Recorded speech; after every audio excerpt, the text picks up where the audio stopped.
Chapter 7. Neighbours from Hell and the T in LGBT. Saturday, the 19th of March, 2016. We all went to the park in the late morning, and I was, I admit, quite perturbed when a woman shouted Magnus's name. We all turned in surprise, as Magnus is quite a unique name, and found that she was calling to another child. I don't imagine she named him with quite the same thought we did, and probably just looked it up in a baby name book and thought it sounded nice. Good for her. Sunday, 20th of March, 2016. The inevitable has happened. What with the standards of neighbourly etiquette falling away over the years, two studenty types moved into the maisonette next door today, and I fear they won't be very courteous, as they look young and rough. They are called, or gave their names, as Alistair and Swampy. Can you imagine, dear diary, giving your name to a neighbour as Swampy?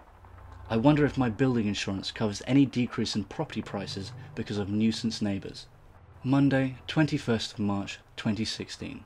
As I suspected, our two new neighbours are deadbeats. The wall between our bedroom and their kitchen is very thin, and they were up until about midnight talking to each other.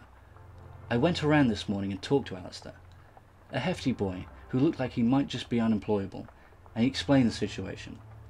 Alistair listened to me and said he was sorry if we could hear them, and that he'd pass on the information to Swampy. He was quite formal, which took me aback, but I'll wait to see if the situation improves.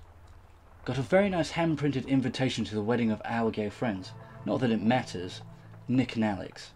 Nick and Alex are interesting, as Nick is flamboyant, and has the nature of a stereotypical homosexual, and I wonder if he's ever realised that he's putting back the cause of the LGBT community by fitting into a traditionalist box. Alex is less obviously gay, if there can be such a thing as obviously gay, and was married to a woman until 2 years ago. I like talking to them, as we can get into very deep conversations. Last time, Alex talked about whether the T fits in LGBT, as the LGB bits are sexual orientation, but the T is a bit more to do with gender. I hope he doesn't think that further segregation in an already minority community is a good idea. It would be much like Sunni and Shiite Muslims dividing themselves up like they already have.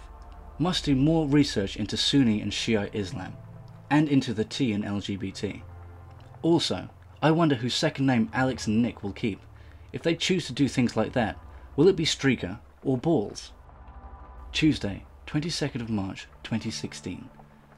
Paul has been very annoyed lately, probably because the CEO of Shouting Voices, Ian, has moved the design of his neurotic Wollywop site from hot blue to a private individual. He'd kick himself if he knew it was me, but I know if I told him, as Ian thinks I have, it would cause problems, as Paul isn't really the type to keep professional when personal grievances are in the mix.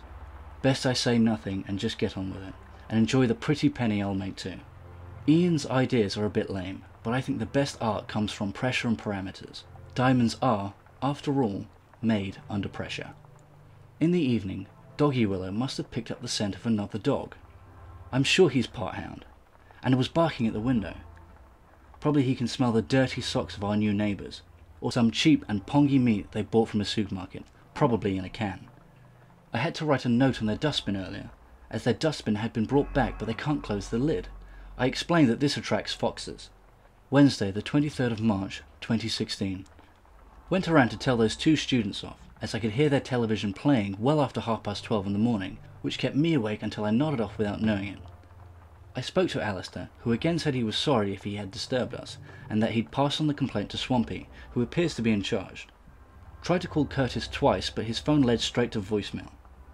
Doggy Willow was barking again, and even the sedentary Pussy Willow seemed aggravated.